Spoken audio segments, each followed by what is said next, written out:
구독자 여러분 안녕하십니까? 오늘은 한국사 제23장 세도 정치와 흥선군의 개혁 그리고 쇄국 정책에 대해서 공부하겠습니다. 오늘의 주인공은 흥선대원군입니다. 먼저 지난 시간에 배운 22장 조선의 르네상스 정조에 대해서 복습하겠습니다. 1번 정조의 아버지인 누구는 정조가 11세 되는 해에 영조의 명예에 의해 뒤주에 갇혀 사망했다. 사도세자죠. 2번 정조는 왕실 도서관인 무엇을 설치하여 규장각이죠. 인재를 양성하고 정조의 친위 세력으로 만들었다. 또한 국왕 친위 부대인 무엇을 창설했다. 장룡령이죠. 정조는 무엇이라는 계획도시를 건설해서 천도계획을 세웠다. 수원화성이죠. 3번 단원 누구는 정조시대 문해부흥계의 대표적인 화가로서 단원 김홍도죠. 일반 민중의 일상생활을 소재로 한 풍속화를 주로 그렸다. 4번 겸재 누구는 한국 산수와의 독자적인 특징을 살린 진경산수의 대표적인 화가로 인왕제석도 금강전도 등의 작품을 남겼다. 겸재 정선이죠. 오늘 배울 한국사 교과 내용은 제23장 세도정치와 흥선대원군의 개혁 그리고 쇄국 정치입니다. 오늘의 주인공은 흥선대원군입니다. 한국사 연표를 보면 오늘 배울 내용은 정조 시대 이후에서 경술 국치까지의 조선 후기에 대한 내용입니다. 오늘 배울 내용은 세도정치 시대인데 영조, 정조 시대는 조선의 르네상스 시대라고 불립니다. 하지만 정조 임금이 성하시고 난 이후에 순조, 헌종, 철종의 3대 60년에 걸쳐서 왕권이 극히 허약해지자 소수의 가문인 안동김 씨와 풍양조 씨에서 권력 농단이 이루어진 시기를 세도정치 시대라고 이야기합니다. 오늘 내용을 배우기 전에 먼저 왕가의 명칭에 대해서 살펴보겠습니다. 조선시대의 왕은 즉위한 이후 사망할 때까지 군림하는 것이 원칙이었습니다. 절대 권력자인 왕은 오직 한 명만 존재하는 것이 정상이었습니다. 하지만 왕을 능가하는 강자가 나타나서 왕위를 찬탈하거나 후계 왕의 정치 경험을 위해서 미리 선의할 경우에 상왕이 존재할 수 있습니다. 이때 왕의 아버지가 살아있을 수 있고 이를 우리는 상왕이라고 부릅니다. 만약에 왕의 할아버지까지 살아있다면 이분은 태상왕이 되겠죠. 조선시대에는 태조 임금, 정종, 태종 시절에 이러한 상황이 존재한 적이 있었습니다. 그 외에도 단종, 고종 시대에도 상황이 존재했는데 이러한 기간은 대체적으로 정치적 혼란기에 해당됩니다. 조선시대는 장자에 의해서 왕이 계승되어지는 것이 원칙이었지만 왕의 자식이 존재하지 않을 경우는 관계의 종친에서 왕위를 이어받는 경우가 있습니다. 이때 왕의 친아버지를 우리는 대원군이라고 부릅니다. 선조의 아버지 덕흥대원군이 최초의 대원군이며 생전의 대원군이 된 사람은 흥선대원군이 유일합니다. 조선 말기의 왕권 계승도를 살피면 이와 같습니다. 영조의 아들인 장은세자가 사망하고 난 이후에 정조가 영조를 이어서 22대 임금이 됩니다. 정조가 49세라는 젊은 나이에 성하하고 정조의 아들인 순조가 왕위를 이어받는데 이때 순조의 나이는 11세에 불과했습니다. 따라서 이 어린 나이에 정치를 정상적으로 수행할 수 없겠죠. 그래서 순조의 할머니인 대왕대비 정순왕후 김씨가 수렴청정을 하게 됩니다. 이로써 외척인 안동김씨에 의한 세도 정치가 시작됐습니다. 순조의 아들인 효명세자는 일찍 요절하고 맙니다.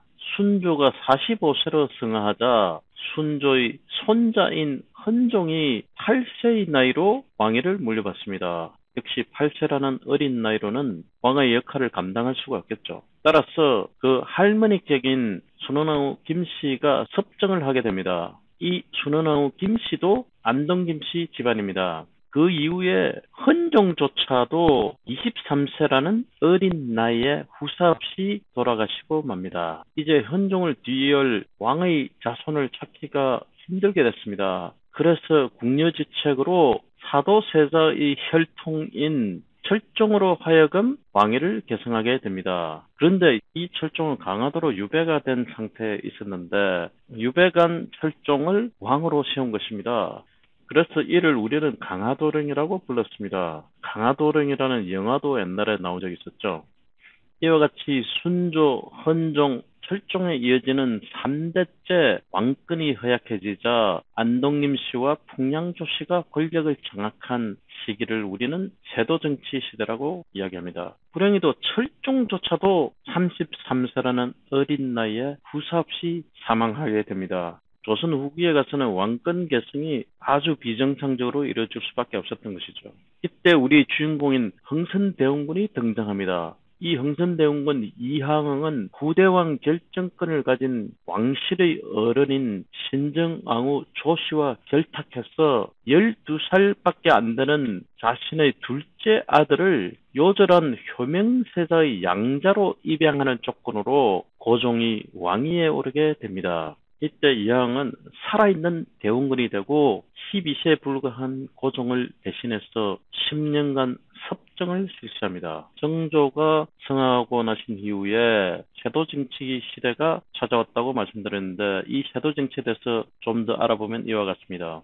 1800년 순조가 11세로 즉위하자 순조의 장인인 순원왕후 김씨의 아버지인 김조선을 중심으로 하는 안동 김씨가 정권을 장악하게 됩니다. 그 이후에 헌종, 철종으로 이어지는 역량이 부족한 국왕이 잇따라 즉위하였고 그 공백은 세도 가문의 권력농단으로 채워졌습니다.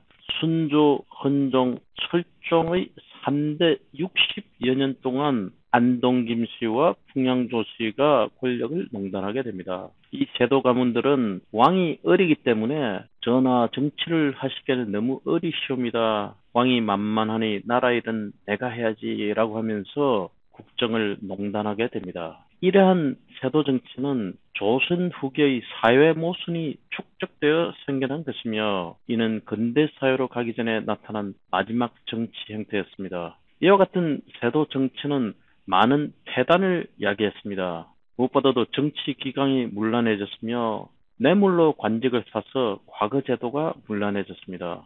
삼정의 문란이 야기됐습니다. 삼정이라고 하면은 국가 재정의 3대 요소를 일컫는 말입니다. 전정, 군정, 환정이라는 것입니다. 여기서 전정이라고 하는 말은 농사 짓는 땅에 매기는 토지세를 말하고 군정이라는 것은 군역의 의무가 있는 16세부터 60세까지의 남성들이 군역을 지지 않는 대신에 군포라는 것으로 세금을 대신 납부하는 제도를 말합니다. 환정이라고 하는 것은 춘궁기에 먹을 것이 없는 백성들을 구제하기 위해서 관가에서 곡식을 빌려주었다가 나중에 추수하고 난 이후인 가을에 되돌려 받는 제도가 환정입니다. 이와 같이 세금 제도 자체는 문제가 없었지만 뇌물로 관직을 산 부패한 관료들이 이것을 악용함으로써 양민들이 엄청난 고통을 당하는 일이 생겼던 것입니다. 철종을 뒤이어서 고종이 등극하면서 흥선대원의 10년간 섭정을 하게 되고 기존의 세도 정치로 야기된 온갖 문제점을 개혁하기 위한 개혁 정치를 실시했습니다. 흥선대원군의 이름은 이항인데 이 이항은 사도세자의 혈통이며 고종의 아버지입니다. 고종이 12세의 나이로 임금에 등극한 이후에 어린 고종을 대신해서 10년간 섭정을 실시했습니다. 모든 군사, 정무, 인사 등은 왕의 이름을 했지만 실제로는 대원군이 직접 처결했습니다. 따라서 이 시기는 흥선대원군에 의한 독재의 시대였다고 말할 수 있습니다. 고종이 나이가 들에 따라서 명성왕후 민씨를 고종의 왕비로 간택하게 됩니다. 흥선대원군은 세도 정치가 이루어진 근본 원인이 매척에 의한 것임을 누구보다도 잘 알았기 때문에 이러한 세도 정치의 근본 싹을 자르기 위해서 아예 고아 출신의 민씨를 선택했습니다. 즉 매척이 없는 사람을 선택한 것이죠. 하지만 이 맹성왕후는 서원철폐에 불만을 가진 최익현으로 하여금 고종이 장성한 22세 되는 해에 친정과 대원군의 퇴진을 요구하는 상소를 올리도록 했습니다. 고아 출신이었던 명성왕후를 왕비로 간택했지만 대원군은 결국 명성왕후에 의해서 정계에서 물러나게 됩니다. 그 이후에 이모군란으로 재집권을 하게 되지만 명성황후가 모함을 해서 청나라로 잡혀갔다가 돌아오게 됩니다. 이제부터 흥선대원군의 주요 업적에 대해서 살펴보겠습니다. 그 첫 번째가 인사개혁 단행입니다. 노론 일당 독재를 깨뜨리고 여러 당파를 고르게 등용했습니다. 세도 정치의 주역인 안동 김씨 일족을 몰아내고 신분을 가리지 않고 능력에 따른 인재 등용을 했습니다.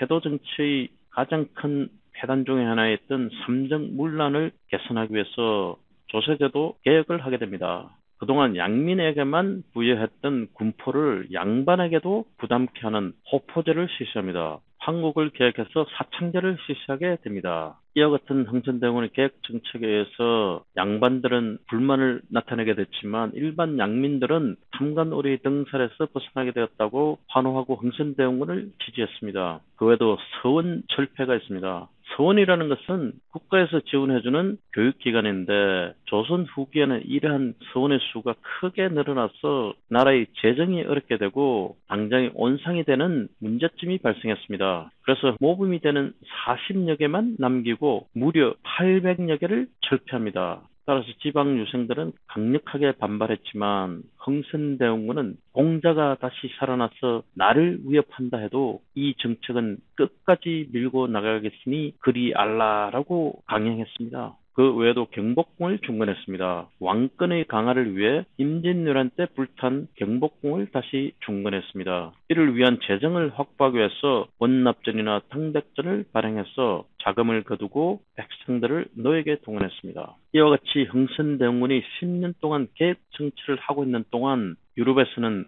산업혁명이 발생합니다. 산업혁명이라는 것은 18세기 중반에서 19세기 초반까지 영국에서 비롯된 기술의 혁신과 이로 인해 일어난 사회 경제의 큰 변화를 말합니다. 18세기에 들어서 영국 내외에서 맨직물의 수요가 급증하자 제임스 와트가 석탄을 연료로 하는 전기기관을 개량해서 대량 생산이 시작됐습니다. 이 산업혁명을 통해서 영국은 세계 최강대국으로 떠오르게 됐습니다. 영국에서 비롯한 이 산업혁명이 유럽 여러 나라로 전파됐고 유럽은 산업국가로 탈바꿈하게 되었습니다. 이러한 산업혁명은 18세기의 제국주의를 촉진했습니다. 이 산업혁명이 일어나고 난 이후에 유럽의 각 나라는 국력이 강해지고 이 강해진 국력을 바탕으로 점차적으로 동양으로 진출하게 됩니다. 그 대표적인 사건이 바로 아편전쟁입니다. 이 아편전쟁을 통해서 서방의 세력이 점차적으로 동쪽으로 진행하게 되는 소위 서세 동점 현상이 나타나게 됩니다. 이로써 19세기 동아시아 문명과 유럽 문명이 충돌을 하게 됩니다. 15세기 이미 시작됐던 대항해 시대 이후에 서양은 전 세계에 영향력을 확대하고 아메리카, 아프리카, 아시아 대륙의 식민지를 건설해 나갔습니다. 게다가 18세기 이후에 산업혁명을 거치면서 군사, 정치, 경제적으로 동아시아보다 훨씬 강력한 힘을 보유하게 됐습니다. 마침내 19세기에 들어서 동아시아에 서양의 힘이 본격적으로 미치기 시작했습니다. 그 전까지는 중국과 서양 간의 경제적 격차가 그리 크지 않았습니다. 하지만 이 산업혁명을 계기로 해서 서양은 기술과 자본을 축적하게 되고 그 강해진 힘을 바탕으로 동아시아 문명과 충돌을 하게 됩니다. 그때 일어난 대표적인 사건이 바로 아편전쟁입니다. 이 아편전쟁은 18세기 서양과 동아시아 사이의 최초의 군사적 충돌입니다. 청나라와 영국 간에 두 차례 전쟁이 일어났는데 그 원인은 그동안 영국이 청나라로부터 차를 수입해 왔습니다. 그러자 무역 적자가 계속해서 발생하자 이 무역 적자를 해소하려고 청나라에다가 아편을 수출한 것입니다. 도덕적으로 말이 안 되는 일이 벌어진 것이죠. 아편은 마약의 일종이지 않습니까? 마약을 청나라에 팔아서 그 판매 대금으로 차 수입을 한 것입니다. 이때 청나라에서는 수많은 아편 중독자들이 나타나게 되고 따라서 아편 단속을 실시하게 됩니다. 아편 단속에 반발해서 무역항을 확대한다는 맹분을 내세워서 전쟁을 일으키게 됩니다. 그 결과로서는 산업혁명을 통해서 강해진 국력을 바탕으로 영국은 중국의 일방적인 승리를 하게 됩니다. 이것을 통해서 난징 조약을 강요하게 되고 홍콩을 할애받고 상하이 등 5개 항구를 개방하게 만들었습니다. 1997년에 영국은 그 계약이 만료됨에 따라서 홍콩을 다시 중국으로 관할했습니다. 이러한 아편 전쟁을 계기로 본격적인 서세 동점의 시대가 개막됐습니다. 이러한 청나라와 영국 간의 아편 전쟁이 조선의 코앞에서 벌어지자 흥선대원군은 쇄국 정책을 실시하게 됩니다. 동아시아의 중심 국가였던 청나라의 패배는 조선에 큰 충격이었습니다. 대원군의 이러한 국제 정세의 변화에 대응하기 위해서 쇄국 정책을 강화하게 됩니다. 이를 위해서 군제를 개편하고 한양으로 들어오는 길목인 강화도 일대의 군사력을 증강 배치했습니다. 당시 조선은 국제 정세에 어두웠고 중시의 봉건 체제 이데올로기인 승리학이 국가의 통치 인형과 백성들의 생활을 지배하고 있었기 때문입니다. 이 시점에서 조선과 대원군의 선택은 쇄국이 아니라 개항이어야 했습니다. 하지만 흥선대원군은 쇄국 정책을 선택하고 맙니다. 이 쇄국 정책을 실시하는 동안에 서양의 세력은 점차적으로 조선으로 밀려오게 되고 병인양요와 신미양요가 발생하게 됩니다. 병인양요는 1866년에 흥선군이 대규모의 천주교 탄압을 하게 된 계기로 발생하게 됩니다. 이때 6천여 명의 신도와 프랑스 신부를 처형했습니다. 이를 터집잡아서 1866년에 프랑스 함대 7척이 강화도를 점령하고 프랑스 신부를 살해한 자에 대한 처벌과 통상조약 체결을 요구했습니다. 이때 조선은 완강한 저항을 하게 되고 40일 만에 프랑스는 물러났습니다. 프랑스는 강화도 외교장각에 보관되어 있던 기중도서와 은교 19상자 등을 약탈해 갔습니다. 계속해서 신미양요가 발생하게 되는데 이 신미양요는 제너럴 셔먼호 사건을 계기로 이루어집니다. 1866년에 평양 군민들이 대동강을 거슬러 평양으로 통상을 요구하는 미국 상선 제너럴 셔먼호를 불태워버린 사건이 발생하게 됩니다. 이를 계기로 1871년에 미국이 제너럴 셔먼호 사건의 책임과 통상을 요구하며 강화해협을 거슬러 올라왔습니다. 이때 3일간의 교전이 발생했고 어제인 장군을 포함한 수백 명의 조선군이 사망하게 됩니다. 이때의 교전으로 미군이 약탈한 어제인 장군의 깃발을 배경으로 미군들이 기념사진을 촬영했습니다. 미 해군은 통상을 요구하며 20일간 주둔했으나 조선의 완강한 쇄국 정책으로 결국은 철수하고 맙니다. 이러한 병인양요, 신미양요 이후에 흥선대원군은 쇄국 정책을 더욱더 강하게 됩니다. 이것을 위해서 흥선대원군은 전국에 척합의를 세워 대외 강경책을 천명했습니다. 이 그림이 척합의인데 이 척합의에 써 있는 내용을 보면 이와 같습니다. 양이 침범, 서양 오랑캐가 침입하는데 비전적화, 싸우지 않으면 화해를 하는 것이니 주화 매국이라. 화해를 주장하면 나라를 파는 것이 된다. 오늘은 세도 정치와 흥선군의 개혁 그리고 쇄국 정책에 대해서 공부했습니다. 다음 주에 공부할 내용은 한국사 제24장 구한말의 역사에 대해서 공부하겠습니다. 시청해 주셔서 감사합니다. 다음 주에 뵙겠습니다.